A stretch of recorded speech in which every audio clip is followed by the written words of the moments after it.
Hey there, everyone. It's GG Silver Sun. September 22nd. The 8 is made a list of all persons we had harmed and became willing to make amends to them all. Step 9 is made direct amends to such people wherever possible, except when to do so would injure them or others. Making restitution for the wrongs we have done is often very difficult. It hurts our pride. But the rewards are great.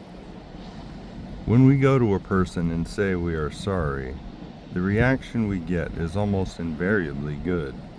It takes courage to make the plunge, but the results more than justify it.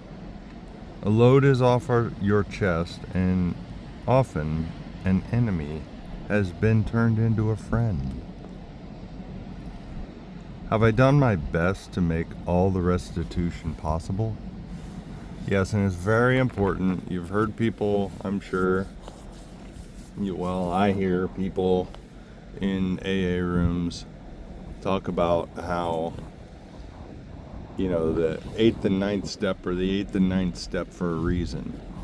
Like, you've got to become a new person before you go and try to make amends with people, because they've heard I'm sorry long enough to know that we're sorry. Like, we're sorry ass people. Right? So we have to become a different person for that to be believable, kind of thing. The other thing is, it's super important to be really clear on what you're making amends about. Right? A general "I'm sorry" or whatever doesn't work, and it's really helpful to have a semi-disinterested third party help you get clear on what you're making amends for, because you can make things worse. And I may have already said all this, so bear with me if that is the case. I often repeat myself, but I presume it's because it's important stuff, right? It's important stuff for me to remember, and that's why I'm doing these readings.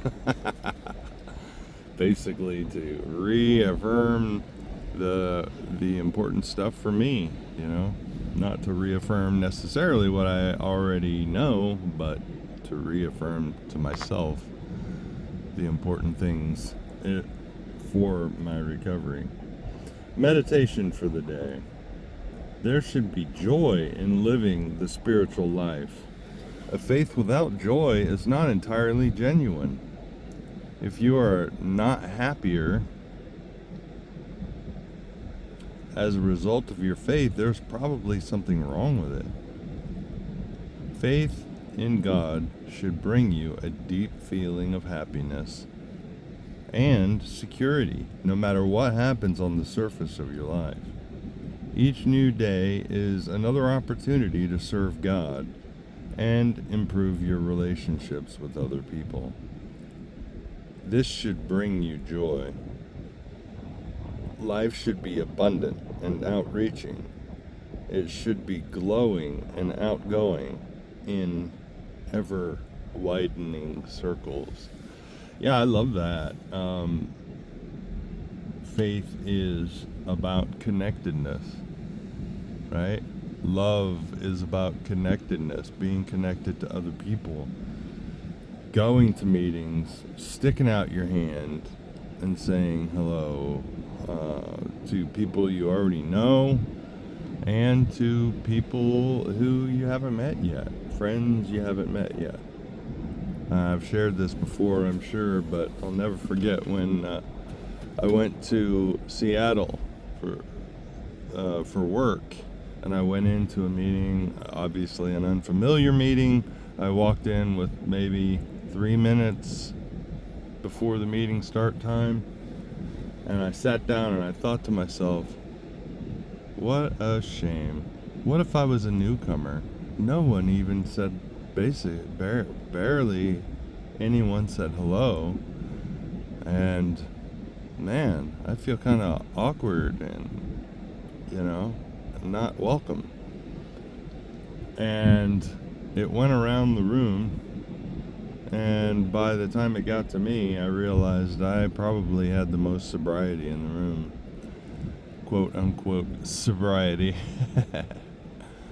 And really, it's up to me to set the atmosphere, really, wherever I go. And yeah, people may shut me down, but that's fine. Maybe I needed humbled that day. But it's important to let our light shine, right? Regardless of whether we have the most sobriety in the room or whether we're the newcomer. It really is. It's helpful.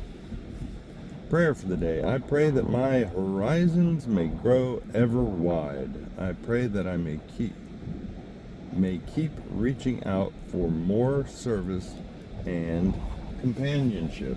Yeah, I've heard in the rooms, people saying that everybody in the rooms, the group, is God with skin on.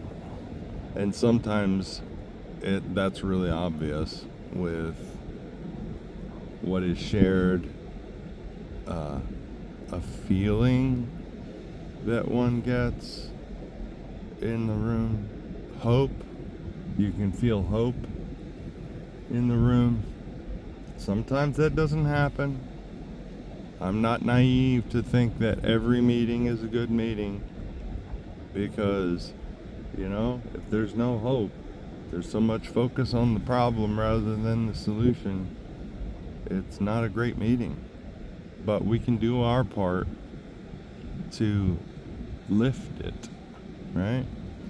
I don't know how I developed this habit, but in the early days, I used to pray in the moment of silence prior to the opening serenity prayer. I used to pray, God, help me to give as much as I receive in this meeting. I don't know why I said that, but it's important for me to contribute, and to contribute something lasting, something uplifting, something joyful. And yes, that can be a fault sometimes, to a fault.